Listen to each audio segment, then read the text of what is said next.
when you realise that your time on earth is pretty short, and that could happen at any age, or it could be a friend or family member, you do start to think, am I really enjoying? I mean, I don't think you can enjoy anything you do every single day, but is this what I was put on earth to do?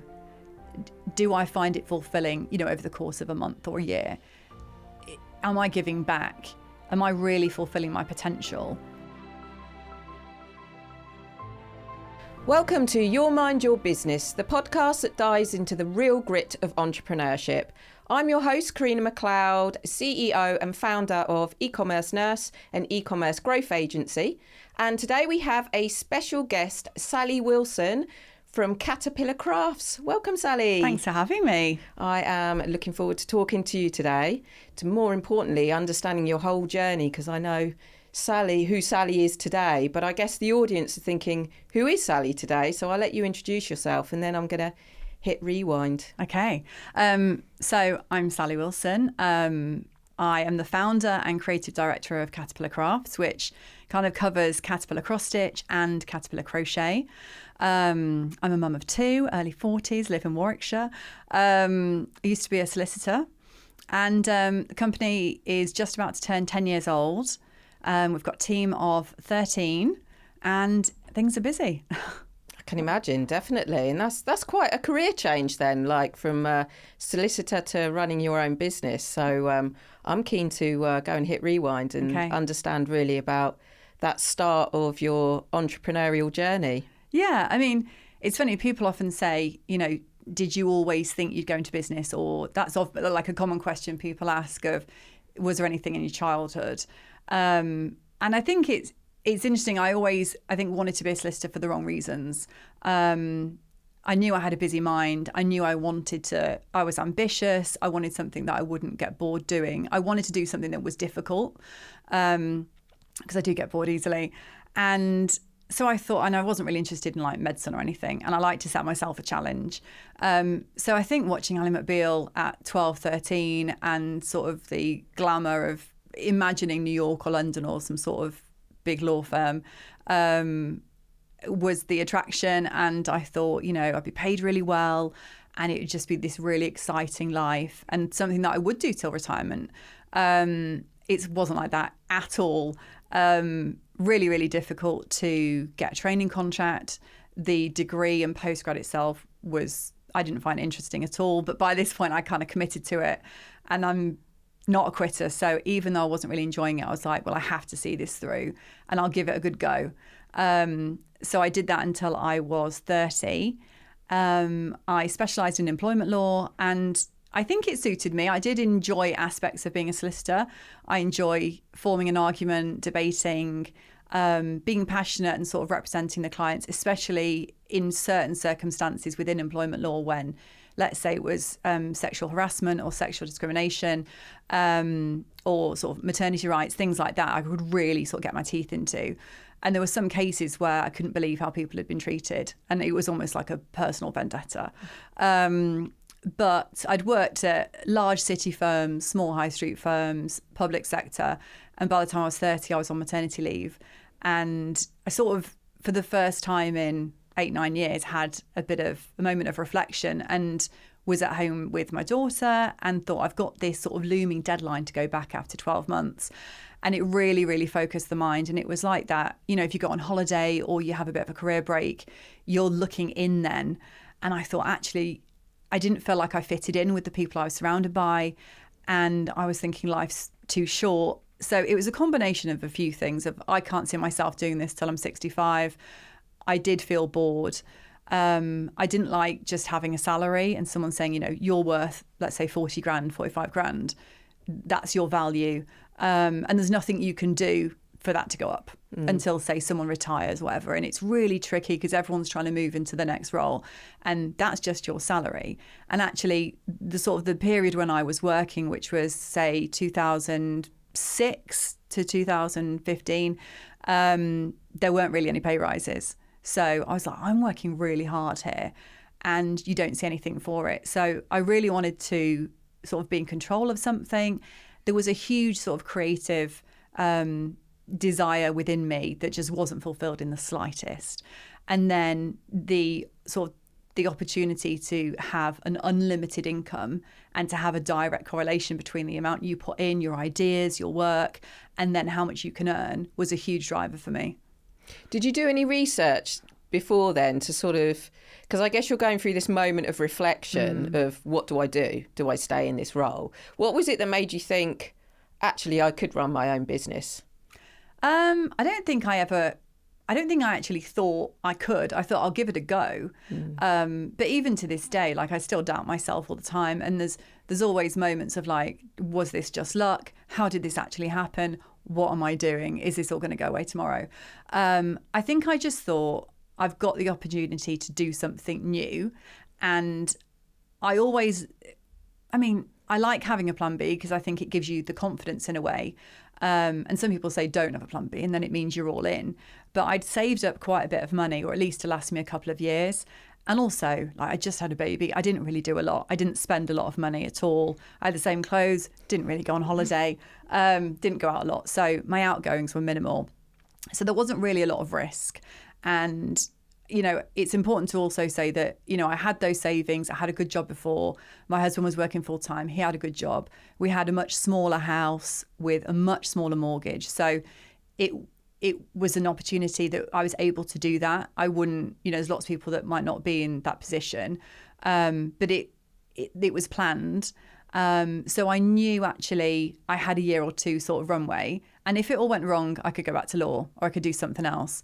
There was a lot of research that went into business generally, not necessarily the crafts industry. So I didn't really have the confidence. I just knew I'd regret it if I didn't give it a try. And I think the older I got, I was more open to failure and making mistakes. Whereas when I was younger, I was like, that's not an option. You know, always had to do well in school, never upset anyone, never get in trouble. But the older I think I'd slowly started to get, you know, a bit more bolshy and thought, do you know what? Who cares? We'll try this. If it all goes wrong. I had my husband's support. I had some savings and, you know, he could pay the mortgage and the bills and everything. So I was like, the risk was minimal at that time. And I thought, I'm off work anyway for 12 months. Let's just give it a go. So you go into cross stitch, or was that, so where did that idea come from? So when my daughter was about 6 months old, she was in a fantastic routine. And I think this is also really important because people always say, so you're on maternity leave, you've got your first child, no matter what experience you have, that's really hard. And I had an incredibly difficult birth and a really, really difficult first 6 months. I had postnatal depression, nearly lost my life giving birth, had a huge postpartum hemorrhage. It was really, really difficult the first 6 months, went back to hospital, had counselling. It was very traumatic. But also I knew, for me anyway, the way to sort of get through that was routine and just looking after myself so I could look after her. So we did have a very strict routine and, you know, she fell into that nicely. And we didn't, like I said, we didn't do a lot. So it would be a walk around the park. It was a very simple life. But then that meant that I had from 2 till 4, every single day without fail, she would sleep.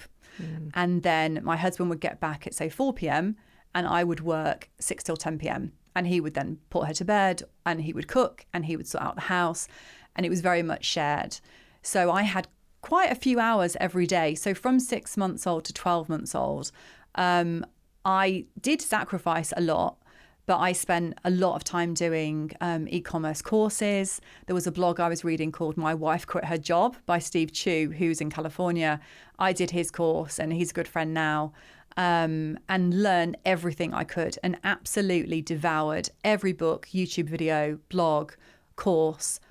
I knew it had to be e-com. I didn't want to ever go into a service-based business.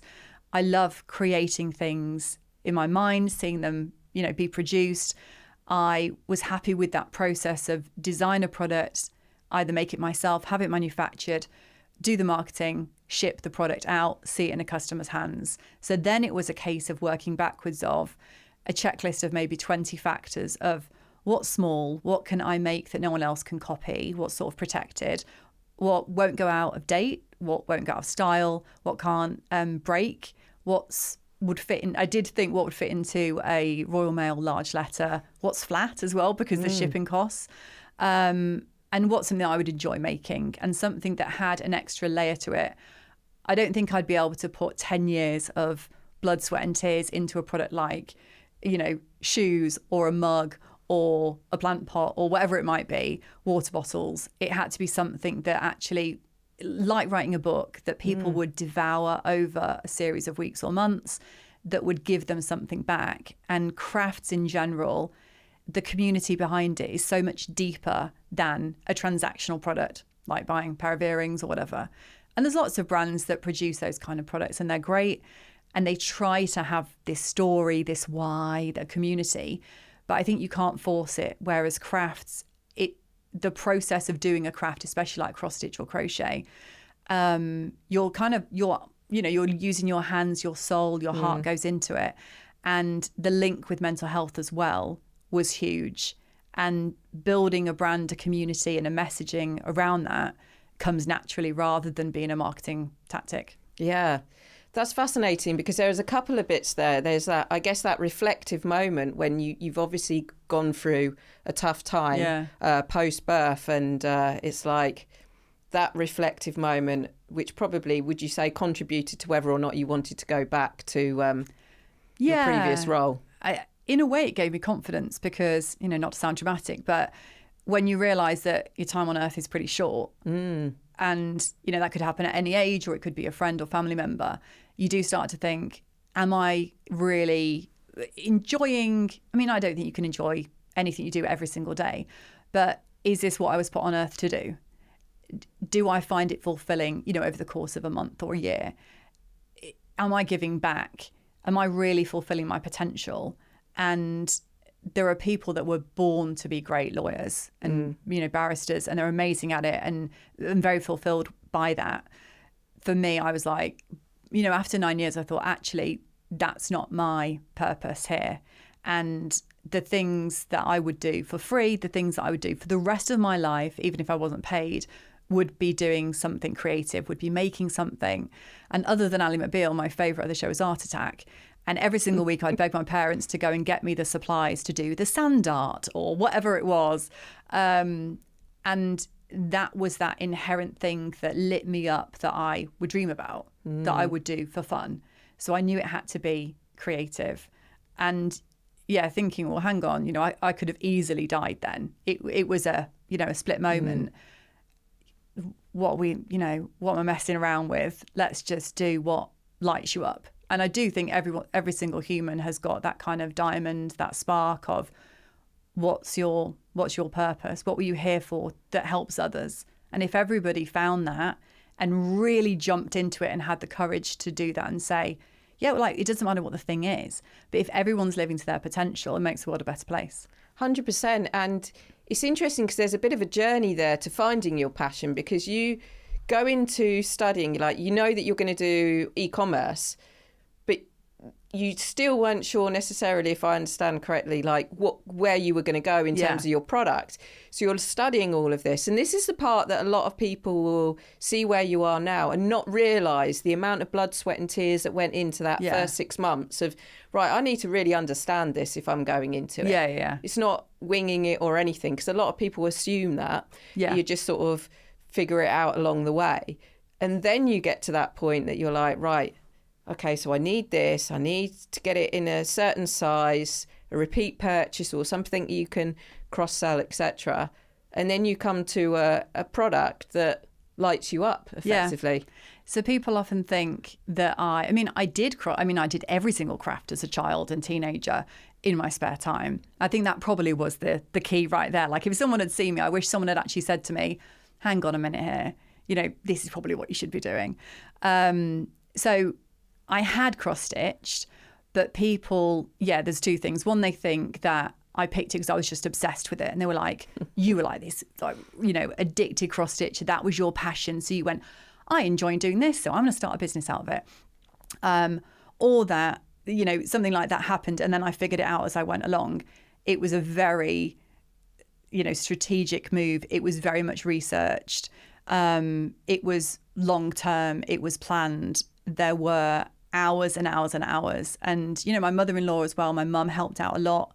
And I was with my daughter sort of all day from 7 a.m. to say 3 p.m. But then I've always been a bit of a night owl as well. Don't need that much sleep. So we then stay up till midnight. I mean, most nights. But I absolutely loved it. So yeah, I knew I wanted to run my own thing. And I knew e-commerce was the sort of model. And then, yeah, had this long tick list and had loads of other ideas and spoke a lot to Steve Chu, who I did the course with. And he was kind enough to sort of tell me pretty straight, that's not going to work. Mm-hmm. I didn't want to do anything sort of food and beverage. I didn't want to do anything in beauty and hair. That doesn't really interest me. I did want to do things to do with motherhood and babies, but I was like, that's really competitive. I wanted to do something in the fertility space because I did struggle to conceive. And I thought, you know what, I don't want to be getting into that. Like, I don't want to try and market a product where I'm selling someone a dream or I'm selling someone something that I can't then control the outcome of. You make that promise, like that's a big deal. I wanted to do something that was light, that was fun, that felt easy. And I mean, I literally thought of everything imaginable. Wedding dresses, photography, paintings, I mean, everything I wanted to set up. I mean, even tech products or app. One of my first ideas was this sort of app where if you're a bride and you obviously need loads of stuff for your wedding, but it's a lot of work. It's a full-time job to go and pick everything. Then you have to, test the cake and do wedding dresses.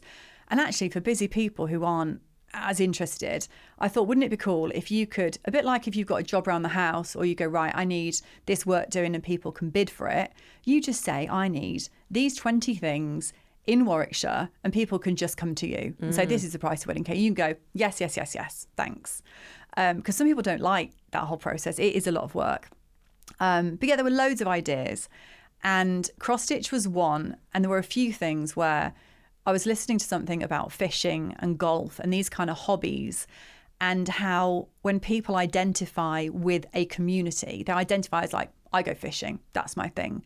I am into golf and I am obsessed and I will spend thousands of pounds on this hobby.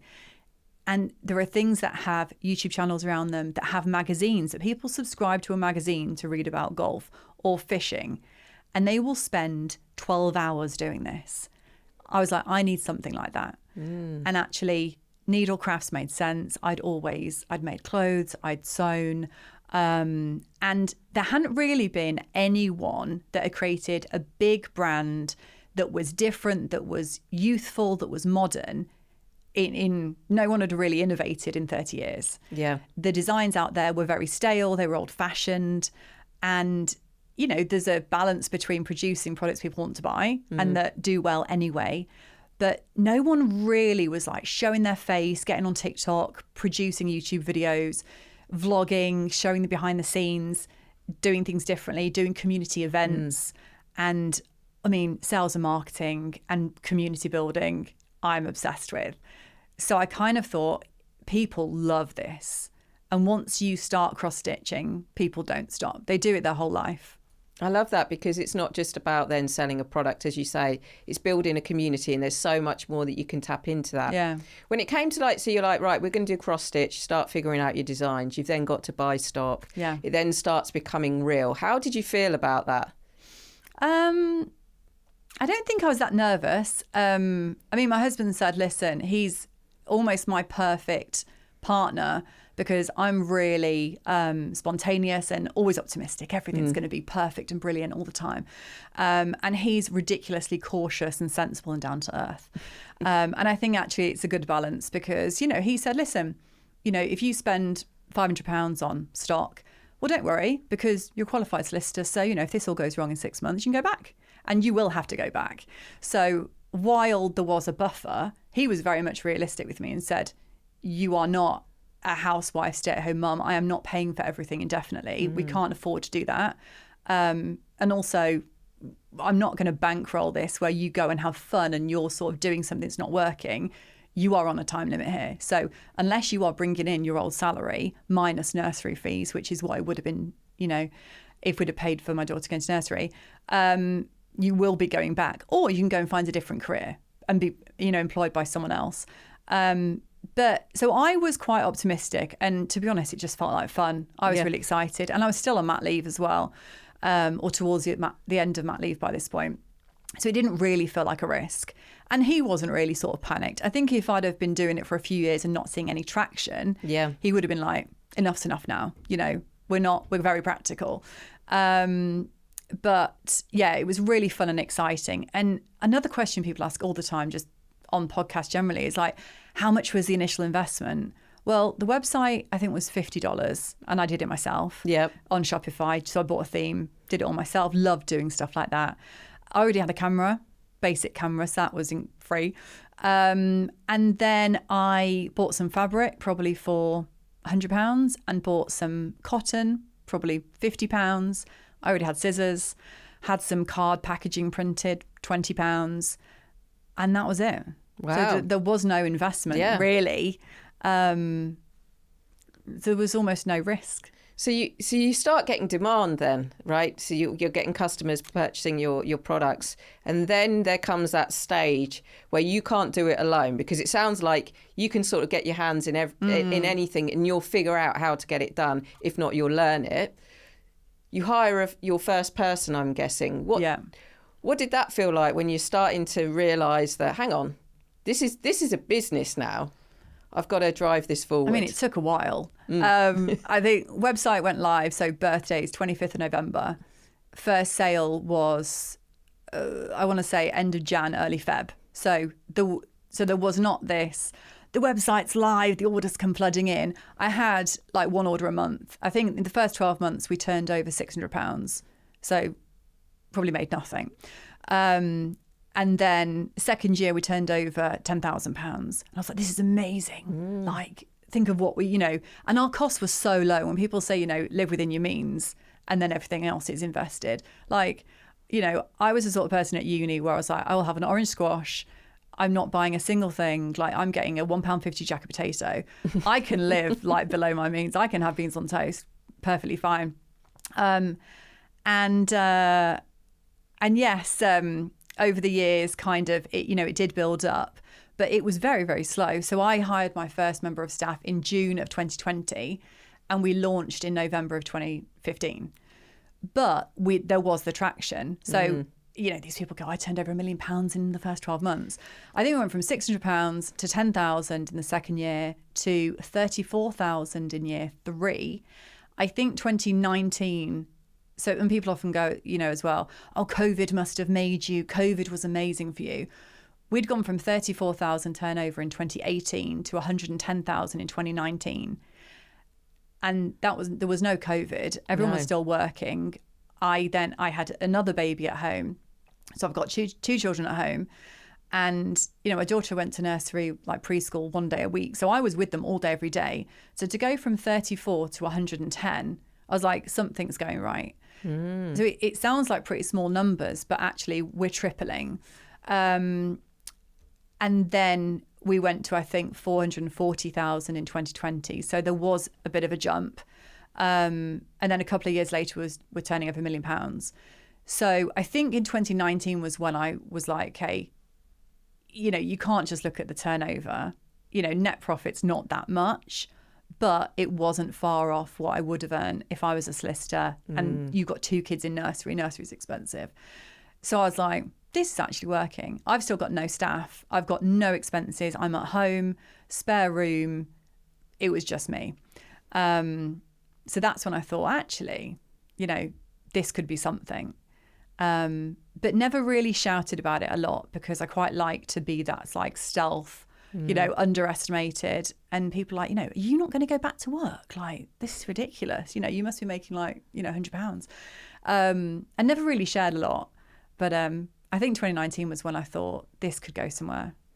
I mean, that's amazing because and that's the part, again, that people don't realise. Like you say, there's all these shiny success stories that make people think that, oh, you became a £1 million business in year 1. Like, it just all of a sudden happened. But there's a part there where it's traction and it's consistency as well, and keeping it going and believing in it. Yeah. That you got to almost 500,000 on your own. Yeah. Which is amazing. Thanks. It was busy. I mean, it was, we talk about sacrifice, especially in lockdown. And, we're not key workers. So the kids are both at home. It's absolute chaos. There was a lot of tears. And to be honest, I don't remember a lot of 2020. I think I am still traumatized a bit. And it really was like getting your head down and almost a complete blur. And maybe it sounds greedy, but there were people turning off their websites and I'm not taking any more orders because I can't cope and it's too much.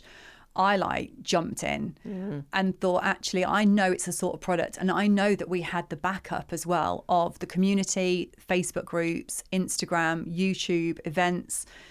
I was going live every Friday night with a gin and tonic. So those people, everyone was alone at home, isolated, lonely, depressed. And some people had no friends, no one to talk to. I would go live every single Friday night and we'd all just stitch. And that then turned into our community events. And we now have 3-day retreats for 300 people in person. It was sort of jumping on the opportunity. But I knew that if they joined us in that period where people were looking for it, I could get them to stay once they discovered us. Yeah. And they did stay. And you just built it from there. So then you hire your first person. Was that kind of, because I guess it's all on you. You're in control of everything when it's just you. And that's a nice place to be. Yeah. And then you hire your first person. How did it feel sort of letting go of part of horrific. The tasks you're doing? Absolutely horrific. Probably worse for me than some people because I'm a complete control freak, a complete perfectionist, and one of the things I have had to, in stages really get to grips with is letting go of, it's, I'll just do it myself, or it's easier if I do it. That's no good for the business. I think employing my first member of staff was the hardest thing I've ever had to do in the business. Now, if there's a need within the business or there's some investment or something we want to, push forwards, we've got a management team. We sit down and go, okay, what would that role look like? How are we going to redistribute, these tasks? How is this going to work? Is this a good, use of resources? And then we've got the systems now of this is what a good job description looks like. This is how our recruitment process goes, how to spot good employees that'll fit and those that don't. That's one of the hardest things I think I've done. But that first employee is absolutely terrifying. Luckily, I had a fantastic one. But also, people, staff, management over 10, well, not 10 years, but say 5 of actually having a team is, for me, the hardest thing of running a business. Everything else seems like fun and it feels kind of easy, but that is not in my skill set at all. It's definitely something I've had to work hard at learning. I would say it's my weakest thing, but it's something I'm working on. And I think I get better every month. But you've got to kiss a few frogs. You have to, you think you hire 10 people, one might be right. And there are people that I've recruited and you interview them and you think, oh, you're perfect. And I would interview people myself and go, oh, I love you. We're going to get on so well. We're best friends. It's going to be amazing. CV looks fantastic. So impressive. And then a couple of months in, you're like, oh my God, this is horrific. And then there's probably people that I discounted and thought wouldn't be a good fit. That actually would have been great. But it's also no one's perfect. It's not that, it's almost like getting married. It feels like such a huge commitment. It's something you work at and everyone kind of compromises and changes. And how do you like things? And, and improves as you go. How do you manage that when, let's say, you've hired someone, you're like, yes, I think they're going to be the perfect person, and then you realise they're not? Are you somebody that will kick yourself, as in, I should have seen that red flag? Or are you like, that's fine, we learn, move on? I should be more like the second one. I do kick myself. And I think it's a skill, isn't it? Recruitment. And it starts from the job description. It starts from even identifying what roles do you even need? What title do you give that person? How does that fit in?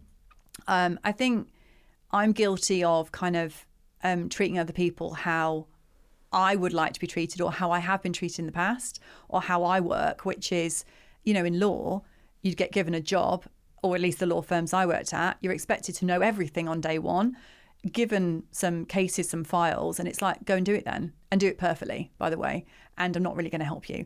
And come in, do a great job every day, never make a mistake, and whack a smile on your face.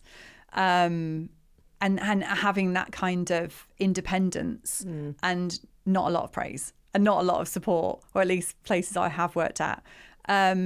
So I never really had, for me, an example of nurturing and training and mentorship and coaching at all. So I put myself through stuff now to make sure I am getting better at that type of thing. You know, how to have a one-to-one, how to speak to someone if it's not going well. And I'm constantly learning. And now we do like entrance interviews when someone has joined us to understand what's their personality type, how do they like feedback, you know, how do they communicate? And then we also do exit interviews if, you know, someone's leaving, to understand, you know, how could we improve? But now I tend to stay out of recruitment. So my husband joined the company 3 years ago, and he came from a huge organisation and he was a manager. So he's had loads of training on this type of stuff. So he is very much independent as well. And he doesn't do what I did, which is, we're going to be best friends. This is going to be amazing. So much fun. Or it's almost like kind of, in a way, going on a date, you know, when you're like, oh, we're into the same thing. And, you know, I don't know, similar experiences, when actually the values and the attitude are so much more important than skills. Of, do you really embed yourself in this? And you can always tell, because someone will say, like, this is our organisation or us. They won't say you. So if they're saying like, we want to get here next year, or I've been thinking about what we can do about this as a team, rather than going, okay, so this is your company and I work for you, and, you know, you're the one doing all the stuff and I'm helping, but like, you're the one taking the risk. You can always tell the people that are saying, okay, almost like they're shareholders, like, this is our company. Like, they're almost an owner as well. Yeah. Like, we're a family and we're all in this together, good or bad. So the other managers as well get involved in recruitment. There are people that have been recruited that I've never met. And it probably is a good way for me to stay out of it, because it's skewed sometimes. You know, I'll look at a CV, I'll be like, oh my God, I love that play. I love that book. Oh my God, you like Taylor Swift? Me too. Yeah. It's better kind of, you know, you can't really tell an interview anyway. No. Like, CV doesn't tell you a lot. A couple of interviews doesn't. I don't even think someone settles in for 6 months, really. So it's kind of giving people grace, but also just getting to know them, getting to know how they work. But also for me, I've sort of learned to be quite honest about myself and learn more about myself and not beat myself up. So I'm like, I'm really direct. I'm not annoyed with you. You know, that's just my style. I'm busy, I'm rushing, I'm not great at sitting down and like focusing on something for a long period of time. If I think something can be improved for speed, I'll just say, that might have looked better in a blue or whatever. But equally, I love it when people say that back to me. Yeah. So someone in my marketing team said to me, yeah, we did an ad. And he was like, yeah, you know, you did that voiceover, not that great. And you should have done it like this. That would have been better. And what else was the other day? Oh yeah, I'd done some design. And he was like, yeah, in fact, all my marketing team, like, that wasn't that great. Yeah, no one's going to buy that. And I appreciate that so much. Yeah. I haven't got time for mucking around. Like, but I want to be spoken to the way I tend to operate. I'm just like, just say that was crap. Just say that would be better if you did it like this, because we can save a lot of time. And I value that so much more, because you just are straight to the point, saves time. And I'm like, you should be telling me if my design's crap. You should be telling me if that ad was shit. It's not going to perform well. So I guess, so you mentioned like the people, and it sounds like you've gone through a really good, strong growth journey as well, in terms of managing people and the awareness of your style, like from the industry that you were in. You've so you've got a challenge of people. You're growing as a business. You're hitting where you are at now. Was that always sort of going so smoothly, or is there one challenge that could probably haunt you to this day?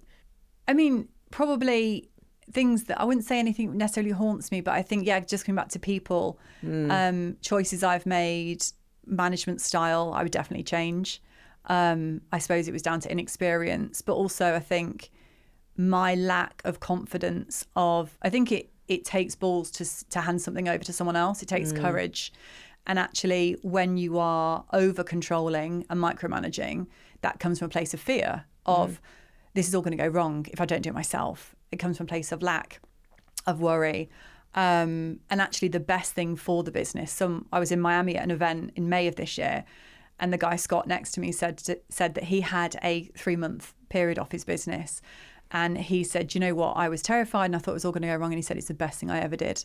And I've always had such a close, grasp on everything. So it takes courage to step away and to delegate, but to see the business as something completely separate from you. And because it was me alone for so long, I completely tied up the success of the business with my own personality and my own self-worth and self-esteem, which is the worst thing you can do. You sell loads of products today. Oh, so successful. Everything's amazing. You sell one product. This is horrific. I'm an awful person. I'm rubbish. But I didn't want it to have my name. I wanted it to be called Caterpillar Cross Stitch. So not necessarily for an exit strategy, but so it had its own personality completely independently of me. And actually, it's at such a good place now. And we've got such a strong team of people that are so invested, love the brand, have great ideas. But to sort of counter what's haunted me is for me to empower them. And actually, as a CEO, to be reminding them of the mission, the vision, having the strategy and what we do next, whether that's, we've expanded into Caterpillar Crochet in May of this year. I would love one day to go into Caterpillar Quilting, and to be buying other businesses, buying commercial property, starting my own podcast, doing other stuff that grows the brand and having the vision, but then putting the right people in the right seats to be able to make that happen. It's very scary to give up that control, but it's the best thing for the business as it is. It's kind of like a child, letting them go. They might fall over. They're going to cut their knee. They're supposed to make mistakes, win or learn. But my job, if I'm going to hold it back if I don't allow that to happen. Yeah, definitely. And that's the thing. But it's the realization as well. And you mentioned things about like self-worth. I'm keen to sort of unpack that in terms of like almost the business is doing well. Okay, this is good. But if it isn't, do you still find that you have that as a challenge yourself of the self-worth, despite, because things are outside of your control to some degree, and you've delegated a lot more, and you've got a successful business, and your sales are a lot higher than they were, and it's not like you're waiting for that one sale to come through. They're there. How do you manage that now? I struggle with it every day. So it's something that's probably my biggest struggle just as a human being is self-esteem, self-worth, and having that tied up with kind of external validation. It's something I work on all the time. And, sometimes I come across as confident and I know what I'm doing, but actually inside I have huge highs and lows, really struggle with anxiety and I suppose not believing in myself. And some weeks I'm on top of the world and think I can take anything on. And there are weeks when I think, what on earth am I doing? I'm in no position to be doing this. I've got no place here. I haven't got a clue. But I think for me, I am such a sucker for other people's stories and consuming content on social media and books and podcasts and YouTube. And there's such a balance to be had, because while all those stories are really inspirational and I love listening to, the guidance, the quotes, and, sometimes the bullshit that people just go round and round. It's a really dangerous place to be consuming so much, because I will compare myself, every aspect of who I am, every aspect of the business entirely, to someone I've never met, haven't got a clue how the business is run, what benefits they've had, investment, net profit. So I'm constantly reminding myself almost just to ignore the noise, take it back to what's really important to you, because you get swept away. And for someone who didn't want to go back to I don't know what I was earning, like say 50 grand at the time. Didn't want to go back to a £50,000 a year full-time job, and just wanted to be at home with the kids, do something fun, and be in control of my own life. It's very, very easy to get swept up in that and hustle culture. And we've got to make more money, and we've got to make more, and we've got to grow, and we've got to buy businesses and do this. But at what cost? Every yes you say, you are sacrificing something. Everything is time. Does that really add to your life? And this is a conversation I have with my husband weekly of, I want to take over the world, I want to do this, but I also want to be a stay-at-home mum, and I want to bake, and I want to be making scones, and I want to sit and watch TV, and I want to do yoga, and I want to do a fudge making class and learn to paint. But it's sort of having like 4 burners on, like family, friends, health, work. You ramp something up, something else has got to give. You can't have it all, I don't think. You can't. Balance is a myth. But it's reminding myself, actually, you get to a certain point, any more than that is actually causing a detriment. And when I'm 70, 80, 90, what do I want to look back and say about my life? I want to fulfill my potential, but there's also got to be a point where I'm happy with myself and I'm content. And there's you always want to be growing and innovating, and that's exciting and fun. And I love having competition.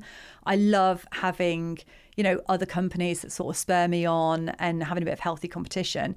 But there's also a point of going, actually, I've done a good job today. It's not perfect.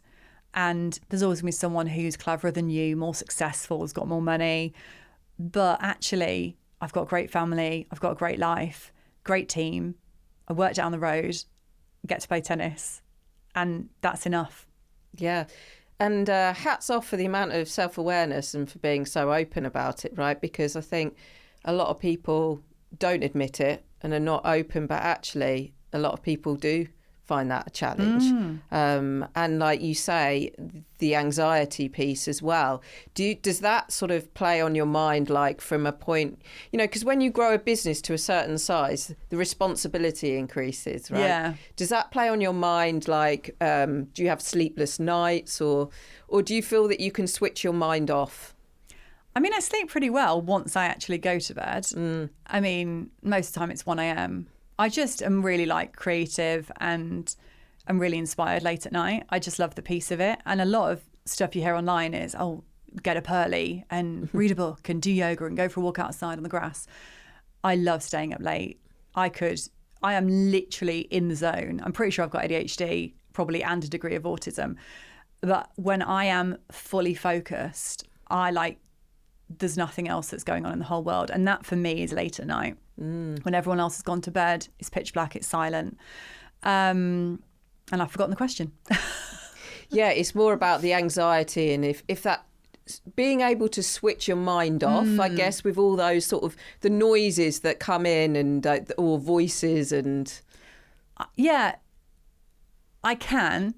I've always slept really well. I love sleep. Need more of it. But then the way my mind just works, and instead of me trying to fight it, the minute I wake up, I'll have 20 ideas and I just have to write everything down. I've probably got 1,000 notes in my phone, notebooks everywhere, and just prioritizing and kind of have all the ideas, but then think, what can I achieve? I actually think that the hardest thing was, the first employee and getting my first office, which I think was £400 a month, which was it was an old recording studio, and it had no heating, and it was up these horrible stairs and everything was falling down. But actually, once you get to, I think, a certain size, in that regard, I actually do have a lot of confidence, because it's not really in me. It's in the product, it's in the community, and it's in the team. And in that, I have unwavering confidence. It's a fantastic product. People love it. The community is so loyal. I know that people want it, and we do a really, really good job at delivering what people want.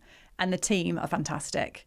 So actually in that, I don't have sleepless nights because it works. And also, I think there's a point you get to where you just think, actually, just bloody go for it. You've got one life. What's the worst that can happen? Take the risk. And actually, I wish I was bolder and took more risks early on. I've always been very sensible and cautious to a degree, but I think fortune favours the bold. And I think I would have been braver earlier on, which would in the early days have been backing myself. Because I always ask that question, like if you were to go back and talk to your younger self, what would that piece of advice be?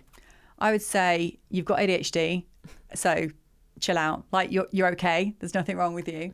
And lean into that, because in a lot of ways it's a superpower.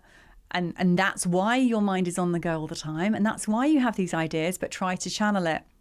And take a break. But I would just say, do you know what? Nobody knows what they're doing. And all these other people you think that are rich and successful and shiny and really clever, or, you know, had rich parents or a private education, or they had investment, they don't know any more than you do. Nobody knows what they're doing. And there's a lot of noise. You know, ignore social media, which is easier said than done. But actually, I don't know what I'm doing. I'm making it up. I haven't got a clue what I'm doing, you know, and I'm not necessarily succeeding at everything in life. Like as a mum, I'm late. I forget things, you know, they're having fish and chips or whatever. In my marriage, we don't spend enough time together. I'm trying to have a date night. I'm trying to see a friend. I'm trying to exercise. It's all just a bit of a struggle, but it's just kind of messy, but it's actually supposed to be like that. It's okay. You are making your own way, and just lean into it. Yeah, that's some brilliant advice, because as you say, I think with social media and everything, it can be so distracting over what you should be doing. Yeah. But really, and I had a guest that came on and she said we should be sharing our to don't list. Yeah. And actually, because it comes across the you know, superwoman, superwomen, and people watch and think, well, how do you manage X, Y, and Z? But actually, they're not always hearing the things that actually, well, I had to drop this or sacrifice that as well. Or the help that people have as well. I don't hear that talked about enough. So especially when people had to invest loads of money, or the people you might see on Dragon's Den or something. I'm only here today because my husband works with me, and he got up early and sorted both children out who are at different schools, and they have a couple of clubs every single day. He's like, get back whenever. I won't get back till late. And there's a lot of privilege and benefit that I had and still have, and other people have, that I think isn't mentioned enough. You know, every founder story, every entrepreneur, it's really hard work, but everyone started at a completely different place. And there's people who, you know, parents were entrepreneurs who had companies, who had friends, and they learnt from them. Or even having, you know, parents and there was a backup where they were able to take that risk. It's just really important, I think, to acknowledge that it's not the same for everybody, and it's really hard. Definitely. And I love the fact that you've just shone a light on that, because I think that is the bit that gets ignored. And it's almost like where people sort of publicise, well, I've got these children, I can manage it all. Yeah. So almost like, why can't anyone else? But behind the scenes, there's probably a nanny or something else, 100%. Or a cook or a maid or something going on in the background that's just not shared. Yeah. It's when people, I mean, I've got 2 kids, but when people have like 3 or 4 children, even that, I'm like, how do you work? How on earth does that make sense? But if people actually sort of opened up, you know, the doors, and you could really see there often is help, or there is huge sacrifice. Today, I don't do this all the time, but I didn't have to think about anything else today. So kids had breakfast, got them ready for school. My husband did everything else. But I think it's really important for them to see mummy kind of, I was told them all about today, and they know I work, and I've got 1 boy, 1 girl as well. And with me and my husband working together as well, it's a really good example, I would like to think anyway, of kind of being partners in life, in work, having different strengths, being able to just go for anything, but having shared responsibilities.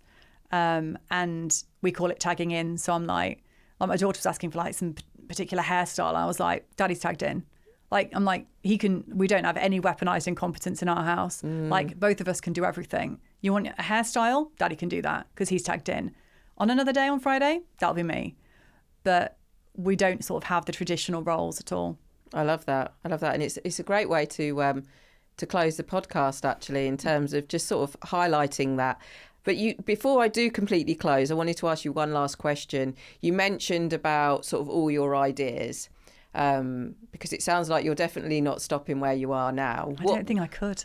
What does the future look like for you? So I think, one thing, we want to be buying our own premises. We've always leased. It's just a bit tricky finding the right thing at the moment. So I'd like to have a miniature business park where we can operate out of one property and then lease the other two out. I'd like to have a proper sort of Caterpillar HQ home that feels a bit more us. I would like to buy other businesses. I think there's a huge opportunity in buying something that's already established, whether that's 5-10 years old and profitable with a good team. There's lots of very small businesses for sale, but then you're just buying a job. I would love to expand the Caterpillar Crafts range to have other crafts, but I think it's also really important at the same time to maintain the quality, but also the sort of the service to the customers. I don't think we should be just expanding for the sake of it. I think it has to be very measured and intentional. And crochet was a natural other craft to go into. And we'll also be doing sort of subscription boxes and a CAL, which is the crochet along, and we have stitch along. So lots of community projects where people get involved and make friends. Would love to do quilting one day. But I think just it's really exciting to be able to have ideas and then have a team and bring them to life in a decent time frame. I get really frustrated when things drag on. I used to say in interviews, I want to take over the world, but actually that's not my goal anymore. I want all my staff to be really, really happy and fulfilled. I want to keep growing the business, but at a really manageable rate. And I want to be able to do fun stuff and be able to kind of, soothe my soul as well and do not work as much, I think. So in January, I'm going to university at Cranfield to do a business growth program for 9 months. So I would never have dreamt of doing that. And I also wouldn't have been able to because I didn't have the team in place or maybe wouldn't give up control. But it's a really good way of me going, well, actually, I have to delegate this, and empower people to make those decisions, which I think is hard for people because I've always made every single decision. So now I'm like, no, you can make that call. They're like, you serious? Are you sure? What if it goes wrong? And I'm like, no, honestly, it's fine. Like, your decision might be different than mine. I believe in you, go for it. So to take that step back and then sort of help me plan for the next 5-10 years, but in a really balanced way where when I'm older, like I don't want to retire. I love working. I love building something that makes other people happy, that I'm really proud of. Yep. So yeah, that's the goal. That's fantastic. I love that. I love that you're going back to study and, in terms of the sky's the limit. So congratulations. I mean, congratulations on the success of where your business is at. And also on your own personal growth journey. Thanks. It's fascinating when I hear from guests how you running a business, you're kind of almost going alongside it in terms of you've got your business growth and your own journey as well. Yeah. And thank you for being so open today. And I'm sure you've inspired many that are listening. Oh, thanks for having me. And thank you everyone for listening today. Love this episode? Don't miss out. Hit subscribe on our YouTube channel and follow us on Spotify, Apple Podcasts and Instagram as we continue to keep it real.